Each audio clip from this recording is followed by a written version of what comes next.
अस्सलाम वालेकुम। Crypto learning school में खुश आमदीद। मैं हूं डॉक्टर फ़हीम वहीद।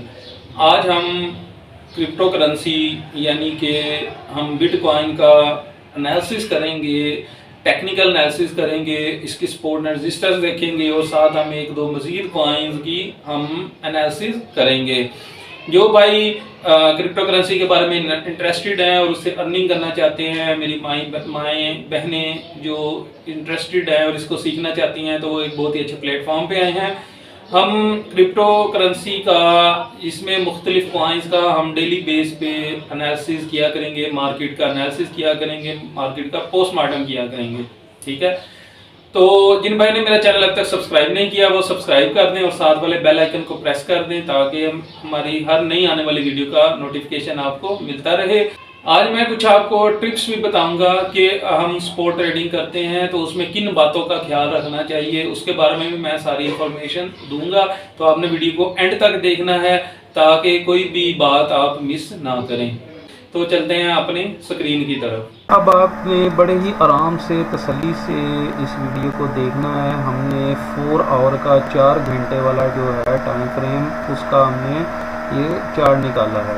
ठीक है, इसमें हम सपोर्ट और रेजिस्टेंस देखेंगे। पूरी मार्केट सपोर्ट एंड रेजिस्टेंस पे चलती है। सबसे पहले हम बिटकॉइन जो है BTC इसका हम एनालिसिस करेंगे, इसका हम पोस्टमार्टम करेंगे। ठीक है, तो सबसे पहले हम सपोर्ट देखते हैं। ये मैंने अपनी आसानी के लिए आप भाइयों को समझाने के लिए पहले ही मैंने ये चार्ट ये लाइंस बना ली हैं सपोर्ट एंड रेजिस्टेंस की। तो सबसे पहले हम देखते हैं कि सपोर्ट जो इस टाइम BTC की पहले बन रही है वो 28,729 पे बन रही है। ठीक है, जब भी आपने मार्केट का एनालिसिस करना है, बड़े टाइम फ्रेम पे करना है, 1 घंटे पे या आधे घंटे पे 5 मिनट या 15 मिनट के जो टाइम फ्रेम होता है इस पे एनालिसिस नहीं करना। कम से कम 4 घंटे वाला जो है टाइम फ्रेम वो निकालना है। इसमें हम देखते हैं कि BTC जब भी यहाँ ये जो वैल्यू है 28,729 वाली वैल्यू है उस पर जब भी आता है वहाँ से ये बाउंस बैक कर जाता है। ठीक है, वो अपनी सपोर्ट तोड़ नहीं पा रहा। ठीक है, ये पहली दफ़ा मार्केट नीचे आई तो यहाँ से दोबारा ऊपर चला गया। ठीक है, बाउंस बैक हो गया, इसने करेक्शन लिया, फिर यहाँ से रिजेक्शन हुई है इसको। ठीक है, और वहाँ से फिर दोबारा ये मार्केट नीचे आ गया। ठीक है, और वहाँ से फिर बाउंस बैक किया है और यहाँ तक गया है, उसके बाद मार्केट फिर नीचे आ गई है। अच्छा, मैं आपको एक टिप देता हूँ कि जब भी पहली दफ़ा मार्केट सपोर्ट पे आएगी तो उसके तकरीबन 80% चांस होंगे कि वो मार्केट दोबारा ऊपर चली जाएगी। ठीक है, जब मार्केट दोबारा नीचे आएगी तो इसके तकरीबन 60% चांसेस होते हैं कि ये दोबारा मार्केट ऊपर चली जाएगी। लेकिन जब मार्केट तीसरी दफ़ा सपोर्ट पे आती है तो तब 50-50 होता है। मार्केट यहाँ से नीचे भी जा सकती है और मार्केट यहाँ से ऊपर भी जा सकती है। तो इस टाइम मार्केट ने सपोर्ट नहीं तोड़ी है और मार्केट यहाँ से दोबारा ऊपर चली गई है। ये हमारी सपोर्ट 1 जो है लोकल सपोर्ट कहलाएगी। फिर हम दूसरी सपोर्ट इसकी देखते हैं, वो बन रही है 28,000 पे।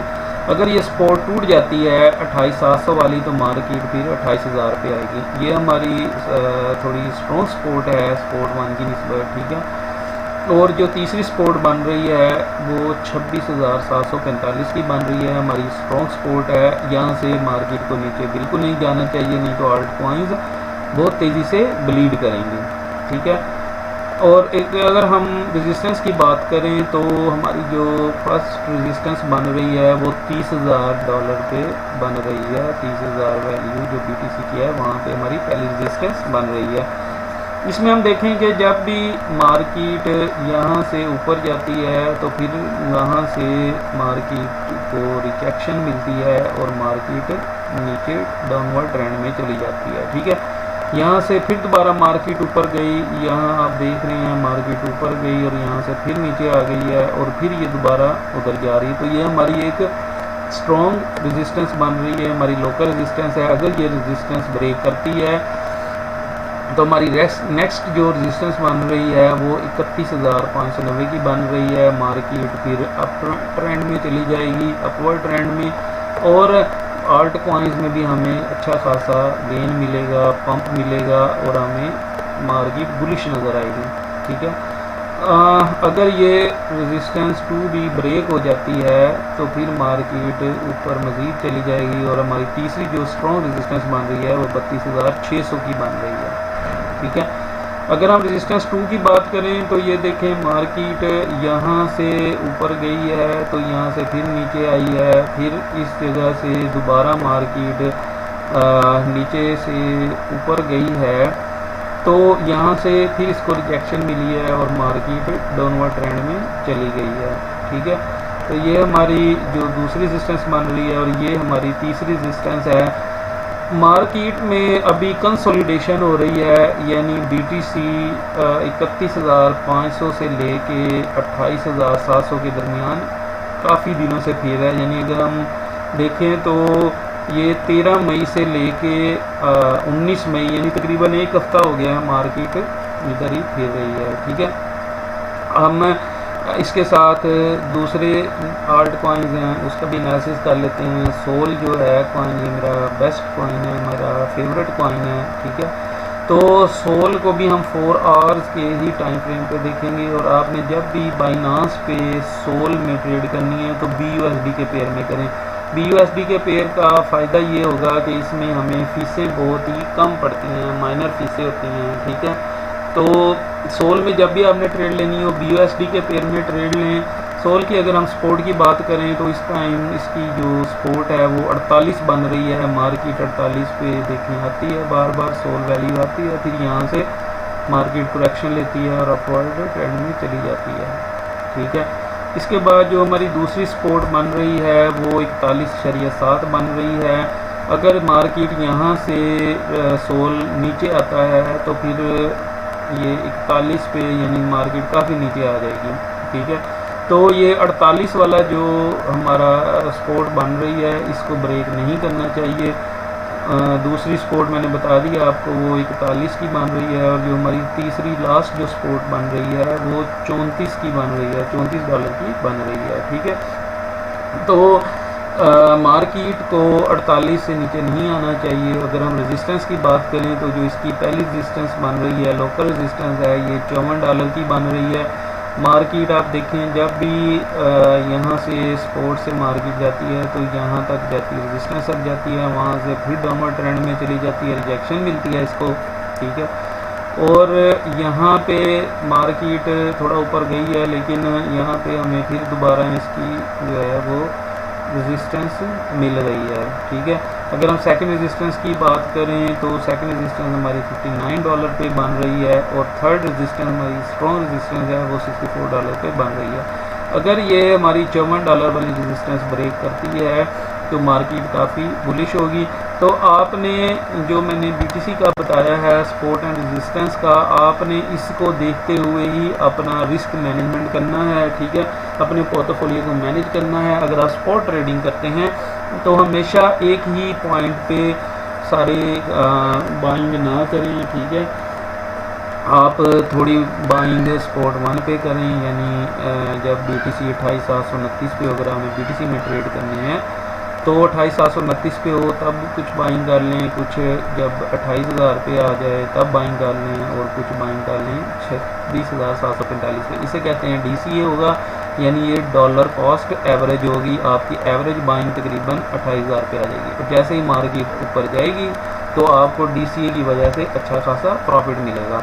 इसी तरह अगर हम सोल की बात करें तो सोल की आप फर्स्ट बाइंग $48 पे कर सकते हैं। ठीक है, उसके बाद सेकंड जो बाइंग है वो आप $41 पे करें और तीसरी बाइंग $34 पे करें तो आपको एवरेज जो कॉस्ट पड़ेगी वो $41 की एवरेज कॉस्ट पड़ेगी।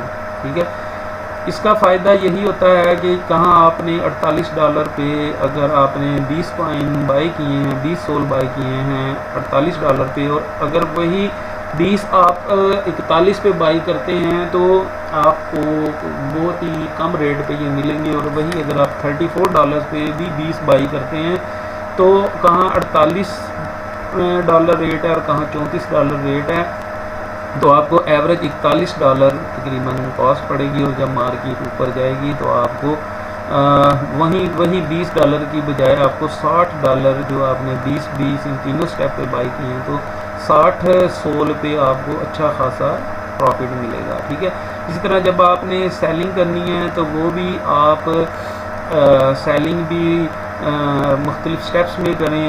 यानी आप जब मार्केट 54 पे जाए तो आपने जो अपनी इन्वेस्टमेंट की हुई है वो निकाल लेनी है, पीछे प्रॉफिट जो है वो आपने रखना है। अगर मार्केट 29 पे जाती है और आप वहाँ पे अगर आप यानी 54 पे आप 50% अगर आप सेलिंग कर देते हैं, ठीक है, 50% की सेलिंग आप कर देते हैं और बाकी 59 पे आप 100% भी सेलिंग कर दें तो आपको अच्छा खासा प्रॉफिट मिल सकता है। इस तरह जो सेकंड एनालिसिस है वो हम डॉट का करेंगे। डॉट भी मेरा फेवरेट कॉइन है। डॉट की भी हम 4 आवर पे ही हम इसका एनालिसिस करेंगे। डॉट की अगर हम सपोर्ट देखें तो 9.23 पे इसकी पहली सपोर्ट बन रही है, दूसरी सपोर्ट इसकी 8.55 पे बन रही है, तीसरी सपोर्ट इसकी 7.26 पे बन रही है। ठीक है, तो आपने जो भी ट्रेड लेना है वो इन सपोर्ट्स को देखते हुए मद्देनज़र रखते हुए आपने अपनी ट्रेड्स लेनी है। अगर हम रेजिस्टेंस की बात करें तो रेजिस्टेंस ये $10 पे पहली रेजिस्टेंस बन रही है, दूसरी रेजिस्टेंस 11.626 पे बन रही है और तीसरी 11.83 पे बन रही है। अगर आप बिगिनर्स हैं तो मैं आपको रिकमेंड करूंगा कि आप सिर्फ पेपर ट्रेडिंग करें। ठीक है, डेमो ट्रेडिंग करें, आप अभी इन्वेस्टमेंट बिल्कुल भी ना करें। तकरीबन 4 माह आप सीखें, मेरे चैनल को सब्सक्राइब करें, मैं डेली मार्केट अपडेट किया करूँगा। ठीक है, तो आपको काफ़ी बेनिफिट होगा और आप फ्यूचर ट्रेड की तरफ बिल्कुल भी ना जाएं, बर्बाद हो जाएंगे, फ्यूचर ट्रेड बर्बाद कर देंगे। ठीक है, सिर्फ स्पॉट ट्रेडिंग करें और जो पुराने बंदे हैं, एक्सपर्ट बंदे हैं, जिनको कुछ 6 महीने साल हो गया है, वो फ्यूचर ट्रेड कर सकते हैं। अब हम कॉइन मार्केट कैप में जाके क्रिप्टो करेंसी वॉल्यूम देखते हैं। क्रिप्टो करेंसी वॉल्यूम बहुत ही अहम है, बहुत ही ज़रूरी होता है, इसको देखना आना चाहिए, क्योंकि जब ट्रेडिंग करते हैं तो क्रिप्टो करेंसी जो वॉल्यूम होता है वो कम या ज़्यादा होता है, तो उसका पता चलता है कि मार्केट में पैसा आ रहा है या जा रहा है। अब देखें तो इस टाइम क्रिप्टो की अगर हम कॉइन्स की बात करें तो 19,500 क्रिप्टोज़ इस टाइम क्रिप्टो कॉइन्स लॉन्च हो चुके हैं और 527 एक्सचेंजेस काम कर रही हैं। इस टाइम जो मार्केट कैप है वो 1.26 ट्रिलियन मार्केट कैप है, तो ये अपनी बहुत ही स्ट्रॉन्ग रेजिस्टेंस पे है मार्केट कैप। इसी तरह हम जो ट्रेडिंग वॉल्यूम जो ट्रेड हो रहा है वो 88 बिलियन जो है वो इस टाइम में ट्रेड हो रहा है। ठीक है, ट्रेडिंग 88 बिलियन हो रही है और जो डोमिनेंस है वो 44.9 है। BTC की डोमिनेंस भी बहुत ज़्यादा है, इस वजह से आल्ट कॉइन्स तेज़ी से ब्लीड हो रहे हैं।